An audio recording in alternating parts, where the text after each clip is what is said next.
అది చంద్రబాబు కంచుకోట. అధికారంలో ఉన్న ప్రతిపక్షంలో ఉన్న చంద్రబాబు వెన్నంటే అక్కడి జనాలు వరుసగా 7 సార్లు గెలిచి 8వ విజయం దిశగా దూసుకెళ్తున్నారు. మరోవైపు ఈసారి బాబును ఎలాగైనా ఓడించి రికార్డు బ్రేక్ చేయాలని జగన్ వ్యూహాలు రచిస్తున్నారు. 1,00,000 మెజారిటీ సాధించి బాబుకి భారీ గిఫ్ట్ ఇవ్వాలని టీడీపీ శ్రేణులు ప్లాన్ చేస్తున్నారు. అదే కుప్పం అసెంబ్లీ నియోజకవర్గం. కుట్రలు, కుతంత్రాలు, వ్యవహారాలు, ప్రతి వ్యూహాల మధ్య కుప్పం ఓటర్లు ఈసారి ఎవరిని ఆదరిస్తారు? పాతకాపు బాబుకే జై కొడతారా? కొత్త వారికి ఛాన్స్ ఇస్తారా?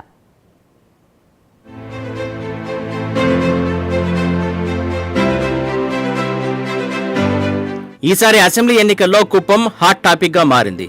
ఈ నియోజకవర్గం చంద్రబాబుదే అని టీడీపీ ఢంగా బజాయిస్తోంది. వైసీపీ జెండా పాతుతామని జగన్ అనుచరులు తొడగొడుతున్నారు. మొత్తానికి అధికార ప్రతిపక్ష పార్టీల రాజకీయ పోరుకు కుప్పం నియోజకవర్గం వేదికగా మారింది.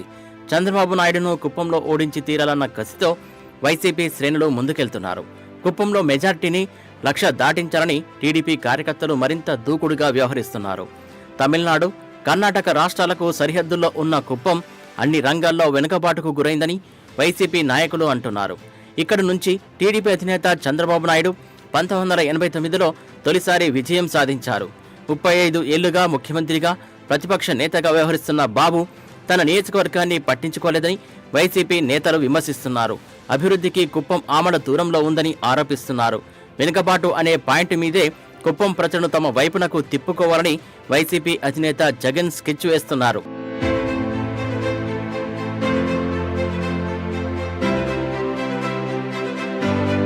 రెండు 2019 అసెంబ్లీ ఎన్నికల్లో టీడీపీ కేవలం 23 స్థానాలకు పరిమితమైంది. వైఎస్ఆర్ కాంగ్రెస్ పార్టీ 151 స్థానాలను కైవసం చేసుకుంది. ఉమ్మడి చిత్తూరు జిల్లాలో కుప్పం ఒక్క స్థానంలోనే టీడీపీ జెండాను చంద్రబాబు ఎగురవేశారు. 2021లో జరిగిన స్థానిక సంస్థల ఎన్నికల్లోనూ కుప్పం నియోజకవర్గంలోని అన్ని పంచాయతీలు వైసీపీ వశమయ్యాయి. కుప్పం మున్సిపాలిటీలో సైతం వైసీపీ పూర్తి ఆధిపత్యం చలాయిస్తోంది. స్థానిక ఎన్నికల్లో విజయంతో ఉత్సాహంలో ఉన్న వైసీపీ నేతలు అసెంబ్లీ ఎన్నికల్లో చంద్రబాబును ఓడించే వరకు నిద్రపోమంటున్నారు. ఇక్కడ వైసీపీని గెలిపించే బాధ్యతను మంత్రి పెద్దిరెడ్డి రామచంద్రారెడ్డికి అప్పగించారు. దాదాపు 30 సంవత్సరాలు శాసనసభ్యుడిగా అడుగుతా ఉన్నాను. ఏ రోజు కూడా చూడలేదు. ఇక్కడ ఉన్న బండి మాధవులు వారి నాయకులను కలవడం, వారికి సూచనలు ఇవ్వడం, వారు ఇక్కడ అడ్డంగా ఎన్నికల్లో పనిచేసి మన అందరి ఓట్లు కూడా అందించి వారిని గెలిపించడం. ఈరోజు ఆ పరిస్థితి లేదు. న్యాయబద్ధంగా ఇక్కడ ఎన్నికలు జరగబోతూ ఉన్నాయి. మనం అందరూ కూడా సన్నిధం కావాలా ఇక్కడ ఎన్నికలు జరగడానికి.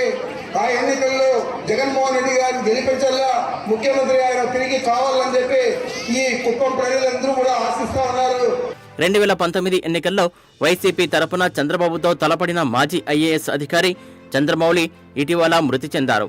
దీంతో ఆయన కుమారుడు భరత్కు ఎమ్మెల్సీ టికెట్ ఇచ్చి కుప్పంలో పట్టుకు జగన్ ప్లాన్ చేస్తున్నారు. పెద్దిరెడ్డి వ్యూహ చతురతకు భరత్ సామాజిక వర్గం తోడ్పాటు లభిస్తుందని, ఈసారి బాబుకు చెక్ పెట్టడం ఖాయమని వైసీపీ వర్గాలు ధీమా వ్యక్తం చేస్తున్నాయి. అయితే ఇటీవల జరిగిన ఎమ్మెల్సీ ఎన్నికల్లో టీడీపీ పట్టు నిలబెట్టుకోవడంతో ఆ పార్టీ నాయకుల్లో ఉత్సాహం ఉరకలేస్తోంది.